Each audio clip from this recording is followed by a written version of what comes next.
कि मरने से पहले हम सब कर ले इस पे गौर।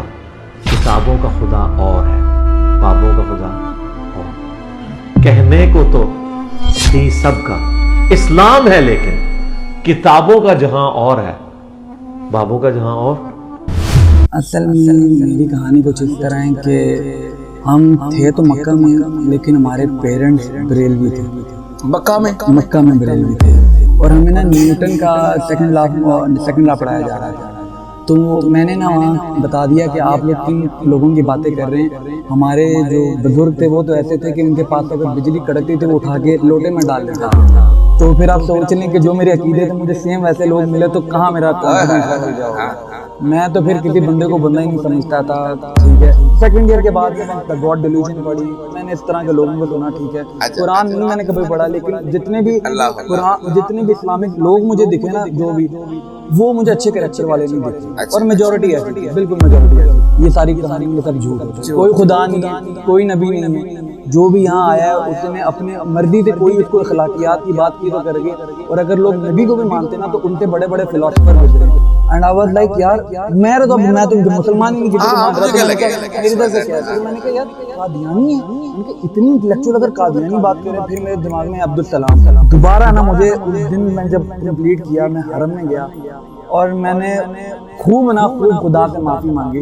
ठीक है कि मैं शायद भटक गया था या शायद जो, लेकिन मैंने कहा मेरी रीजन ये थी कि जिन कहानियों पे मुझे लगाया था मुझे उन कहानियों पे ईमान नहीं आता। यानी बस नबी नहीं मैंने कहा था, बाकी मैंने सब मान लिया था उसको। इस हद तक मैं उसको मानता था। लेकिन अब जितने फैक्ट्स मुझे पता है, जितना मैंने रिसर्च किया, मुझे पता वो एक नंबर का झूठा और फ्रॉडिया इंसान निकला है। और हम लोगों को वही जो क्या नाम है इस्लामिक टच दे के मदीना की रियासत टोपी करवा के निकल गया।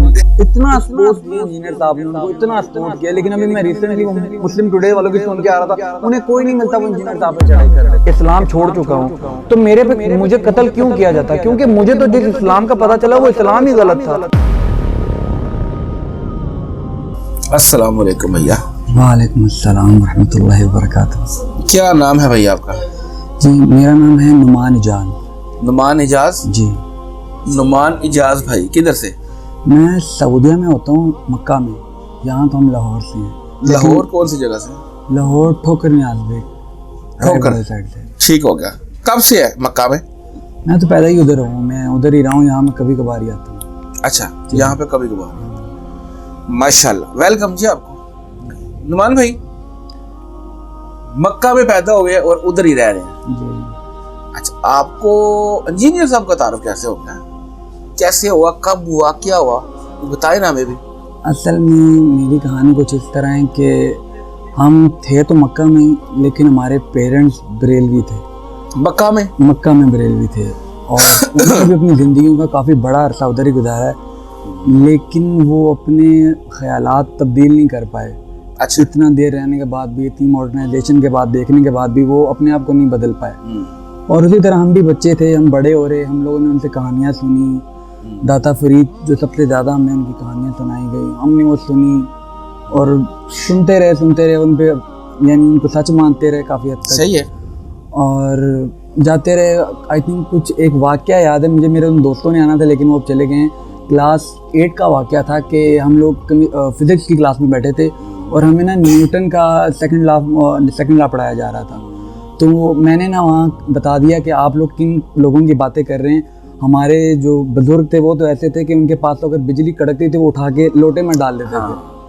तो मेरी पूरी क्लास में मेरा बहुत मजाक उड़ाया, सब हंसे मुझ पे कि ये उधर की बात है, ये सऊदीया की बात कर रहा हूँ, मैं मक्का की बात कर रहा हूँ। और मेरे सारे उस्ताद सारे हंसे मुझ पे कि ज्यादातर वो पाकिस्तानी और सऊदी दोनों थे। अच्छा, सऊदी दोनों थे। हाँ जी। और उन्होंने सुन के काफ़ी मेरा मजाक उड़ाया कि कैसी तू पागलों वाली बात कर रहा है। और मुझे काफ़ी लगा कि ये लोग मुझे गलत मान रहे हैं, हालांकि मुझे सच पता है।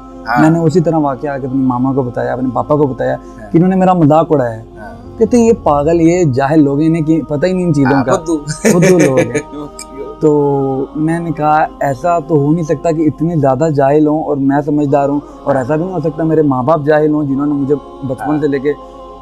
इसी तरह क्लास 9, 10th में मैंने काफ़ी दफ़ा ना क्लास में ऐसी बात की। ठीक है, और दाता फरीद की कहानी ही ज़्यादातर कि एक दफ़ा एक कहानी थी उनकी कि वो एक गांव में थे और उधर बारिश नहीं होती थी। तो उन्होंने दुआ मांगी, उधर शक्कर की बारिश हो गई, ऐसी कुछ कहानी था। तो उन्होंने कहा शक्कर की, वो भी मैंने सुनाई, तो फिर मेरा मजाक उड़ाया गया।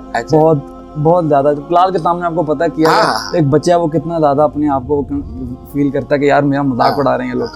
तो आग बगोला भी होना, बदतमीजी भी करना, उस्तादों से भी काफ़ी हुई कि आप लोग गलत कर रहे हैं, आप लोग मुझे इस तरह मजाक नहीं उड़ा सकते। आपको तो पता ही नहीं हमारी हकीकत का, हम लोग क्या चीज़ थे। टाइम गुजरता गया, कभी भी ना इस तरफ रुझान नहीं गया। मैं सऊदीया में रहूँ, मक्का में रहूँ कि मैं कुरान तर्जमे से पढ़ूँ, इन चीज़ों को मैं पढ़ूँ, कभी भी मेरा नहीं गया। मैं पाकिस्तान आ गया अपनी फर्स्ट ईयर और सेकंड ईयर कंप्लीट करने के लिए।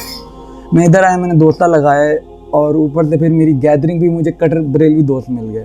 ठीक है, तो फिर आप सोच लें कि जो मेरे अकीदे थे मुझे सेम वैसे लोग मिले तो कहाँ मेरा कॉन्फिडेंस लेवल क्या होगा। मैं तो फिर किसी बंदे को बंदा ही नहीं समझता था। ठीक है, और करते रहे लेकिन जब सेकंड ईयर आई मेरा ना थोड़ा सा लिबरल की तरफ ना रुझान होने लग गया। ठीक है, क्योंकि जब मैं उनको सुनता था ना मुझे ह्यूमन राइट्स की समझ आने लगी थोड़ी थोड़ी करके कि इंसानी हकूक और ये सब कुछ। और ये जब मैं सुनता रहा तो फिर मुझे एक इंसान का पता चला, रिचर्ड डॉकिंस। ठीक है, उनका मुझे पता चला, उनकी बुक थी द गॉड डिल्यूजन। बिल्कुल, वो किताब मैंने पढ़ ली। वो किताब मैंने पढ़ ली करा के। वो मैंने जब किताब पढ़ ली ना, मेरा सेकंड ईयर कंप्लीट हुआ तो मेरा दिमाग बिल्कुल ही ऑपोजिट साइड को निकल गया।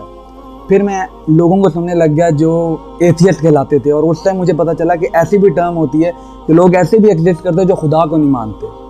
अभी तक आपका किसी भी इस्लामिक स्कॉलर से या कोई वास्ता नहीं पड़ा? अभी तक आप थे तो इस्लाम के अंदर ही, यानी पैदाइश तो इस्लाम के अंदर ही हुई थी, कहानियां सुना के, मजाक उड़वा के, अब आप लिबरल की तरफ चले गए और एक स्टेप आगे निकल गए। लेकिन वो ऐसे कि मैं अपने मस्जिद में भी गया, मैं अपनी मस्जिदों में अपने कारियों के पास भी गया, इधर ही वो ना अजान से पहले पढ़ते थे दुरूद, और मैं सऊदीया में मेरा बिल्डअप था। हालांकि माँ बाप बरेलवी थे। मैंने कहा हम लोग ये दुरूद पढ़ते हैं, वहाँ क्यों नहीं पढ़ते वो लोग? वो कहते हैं उनको नहीं पता। तो मेरे दिमाग में आया कि ऐसा तो हो नहीं सकता, जो फिजिक्स का टीचर है उसको फिजिक्स का ना पता हो। मैंने कहा उधर से इस्लाम निकला है, उनको नहीं पता कि वहाँ दुरूद नहीं पढ़ना चाहिए। बिल्कुल सही। तो बजाय मुझे वो जो कारी साहब थे वो मुझे ये बताते कि ये जो आप बात कर रहे हैं ये गलत है। उन्होंने ये नहीं कहा, उन्होंने कहा कि तू इनकी गुस्ताखी करे, यानी तू दुरूद नहीं मानता है। हालांकि मैं उनके ग्रुप का हूँ। अच्छा। और मुझे इस तरह कन्फ्रंट किया गया तो मुझे लगा कि यार शायद मुझे ये बात मैं शायद गुस्ताखी ही कर रहा हूँ। और उस टाइम ना वो सलमान तसीर वाला भी केस चल रहा था। ठीक है। अच्छा। हमारी मस्जिद में उन दिनों, तो वो भी जब मुझे सुना तो मैं डर गया। मैंने कहा शायद वो वाला सीन कहीं इधर ना हो जाए। अच्छा। तो मैं चुप हो गया, मैं डर गया। फिर सेकंड ईयर के बाद मैंने द गॉड डिल्यूजन पढ़ी, मैंने इस तरह के लोगों को सुना। ठीक है। अच्छा। कुरान नहीं मैंने कभी पढ़ा, लेकिन जितने भी इस्लामिक लोग मुझे दिखे ना, जो भी, वो मुझे अच्छे कैरेक्टर वाले नहीं दिखे। अच्छा। और मेजोरिटी ऐसी थी, बिल्कुल मेजोरिटी ऐसी थी। तो सेकुलर लिबरल तो अब तक ठीक थे, लेकिन जब मैं एथियस्ट की तरफ गया ना, तो मैं मक्का में होने के बावजूद मैं एथियस्ट हो गया था। मेरा खुदा से ईमान उठ चुका था। सेकंड ईयर के बाद साल डेढ़ मुझे लगा है, लेकिन मुझे समझ आ गई कि खुदा, ये सारी कहानी, ये सब झूठ होता है। कोई खुदा नहीं है, कोई नबी नहीं है। जो भी यहाँ आया है उसने अपनी मर्जी से कोई उसको अखलाकियात की बात की तो कर गए। और अगर लोग नबी को भी मानते ना, तो उनसे बड़े बड़े फिलोसफर गुजरे, नीशे हो गए, कार्ल मार्क्स हो गए, ये ऐसे ऐसे लोग गुजरे, इन्होंने भी बड़ी बड़ी बातें की। तो अगर मोहम्मद भी गुजरा है ना, तो होगा अच्छा इंसान, अच्छा बुरा। हम वो कुछ एथियस्ट ऐसे भी होते हैं कि वो गाली नहीं देते, लेकिन वो कहते हैं अच्छी बातें भी होंगी, उन्होंने सोसाइटी को बदलना होगा। लेकिन उनको दिख गया होगा कि जो रिलीजन है ना, उसके बगैर लोग आगे नहीं डॉगमा को लेके चलते। तो इस वजह से उन्होंने कहा कि हम लोग फिर इस्लामिक टच दे देते हैं, लेकिन हम बातें अच्छी करेंगे।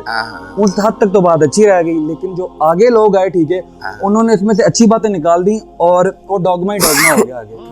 तो 2 साल ऐसे ही चला, बिल्कुल लोगों ने इसी तरह मैंने किया। और मुझे कोई बंदा जब समझाता, नमाज नहीं मेरा कोई रुझान था, क्योंकि कभी तर्जमा ही नहीं किया एक चीज का पता। सही है। तो मैंने बिल्कुल छोड़ दी इन चीजों को। कुरान पे अभी मेरी कोई रिसर्च नहीं है और ना मुझे कुछ भी नहीं पता है इसका। 2 साल। अच्छा, ये फैमिली को पता था कि अभी? नहीं। अच्छा, मैं तो कह रहा था, मैंने अपनी फैमिली में कभी जिक्र ही नहीं किया। अच्छा। मैंने कहा जब हम सब नहीं मर जाना है, ये लोग अपने अकीदे के साथ मरेंगे तो क्या डिफर करेगा, जब कोई पीछे जिंदगी के बाद कोई चीज है ही नहीं। तो फिर क्या फर्क पड़ेगा? जब मुझे पता है कि इन लोगों ने अपनी जिंदगी इस तरह बर्बाद करनी, तो क्या फायदा है?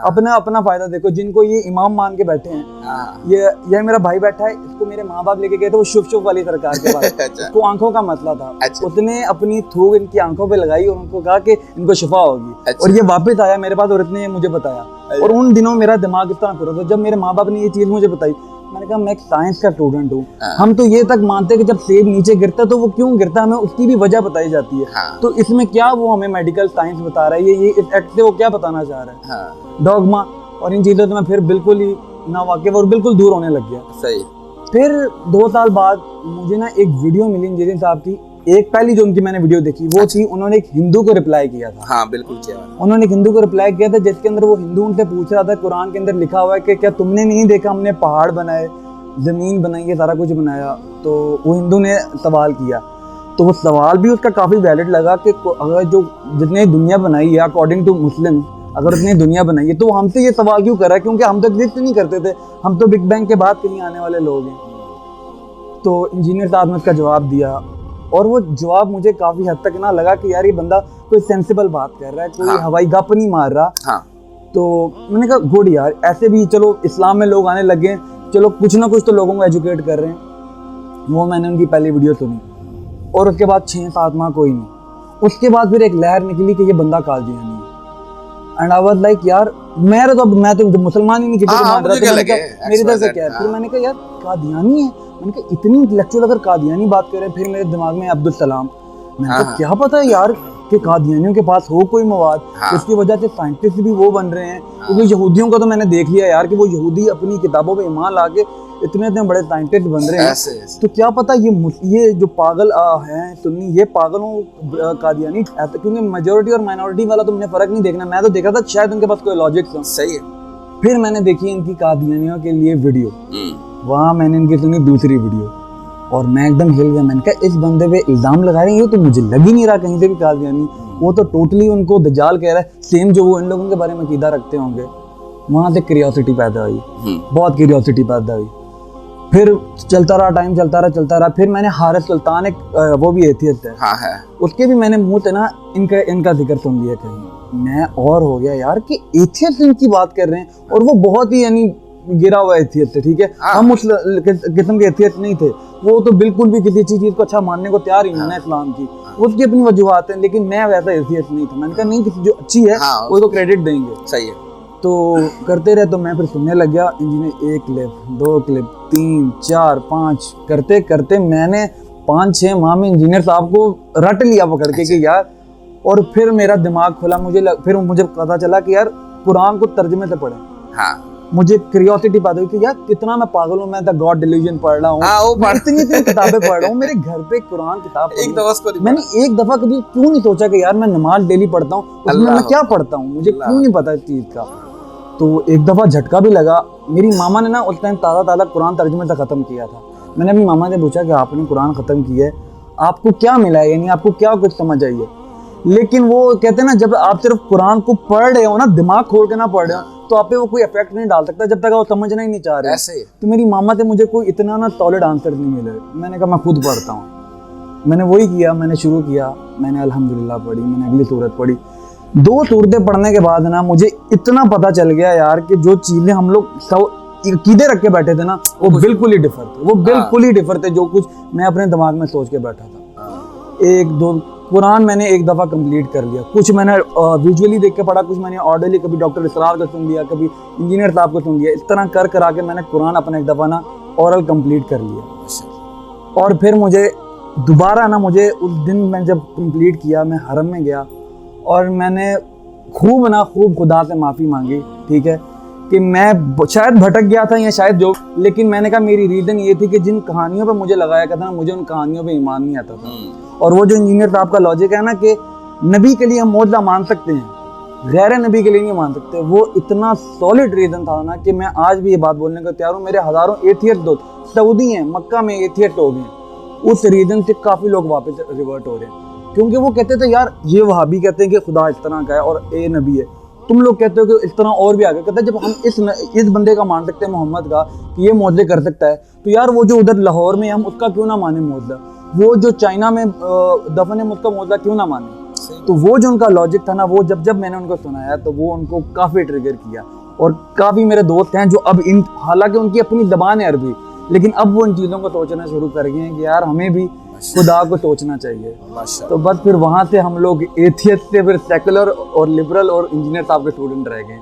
अब बिल्कुल एथियस्ट तो ख़त्म हो गए लेकिन मुसलमान हैं, और इंजीनियर साहब से गिला भी ये है कि वो सेकुलर और लिबरल्स को रगड़ देते हैं अपनी बातों में। हालांकि वो दो ग्रुप है जो इंजीनियर साहब के सबसे ज्यादा सपोर्टिव होते हैं। वो एथियस्ट नहीं होते, वो इस्लाम को और दीन को मानते हैं ऐसे। लेकिन वो कभी दफिना इंजीनियर साहब उनको रगड़ा लगा देते हैं। हालांकि जो ये ऑर्थोडॉक्स किस्म के राइट विंग लोग हैं, टीएलपी वगैरह और ये जो भी हो गए, ये इनके बारे में इतनी बदकलामी करते हैं।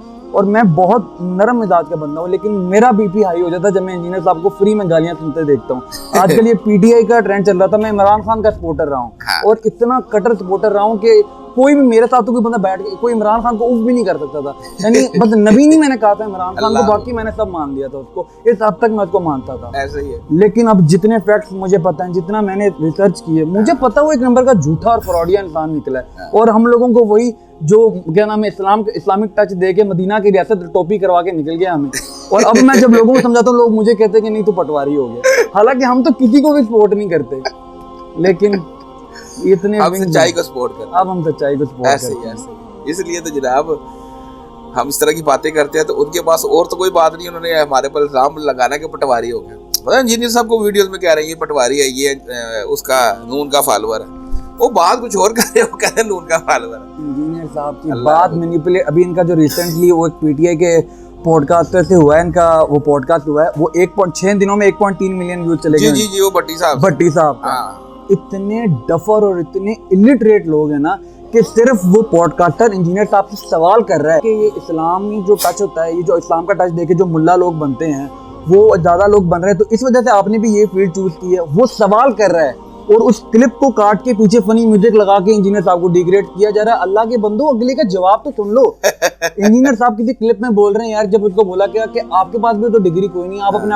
आपको लोग मुफ्ती क्यों बोले, तो उन्होंने कहा वो बात अलग है, वो बात अलग है। आगे वो डॉक्टर जाकिर नाइक की मिसाल देने लगे। लोग उसको भी नहीं सुन रहे, काट के इस लेवल की मैनिपुलेशन की जा रही है। जी। और यही मैं बात कहूंगा कि जितनी इस उस्ताद जी के लिए मैनिपुलेशन की जाती है ना इनकी वीडियोस के साथ, मैंने नहीं देखा कि किसी बंदे का इतना मैसेज मैनिपुलेट किया करे। वो किसी की आउट ऑफ कॉन्टेक्स्ट क्लिप कटे ही नहीं है कभी। आप देखो वीडियोस किसी की भी, सोशल मीडिया का दौर है ना, आपको कहीं नहीं नजर आएगा किसी का क्लिप इस तरह कटा हुआ चल रहा हो, सिर्फ इंजीनियर सबके नजर आएगा। एक वेव आई थी पीछे कि जब तारिक मसूद का फतवा लगा कि उनका क्लिप आउट ऑफ कॉन्टेक्ट, वो तो पूरी वीडियो देखी मैंने, पूरी वीडियो, और उनका वो जुमला ही गुस्ताखाना था।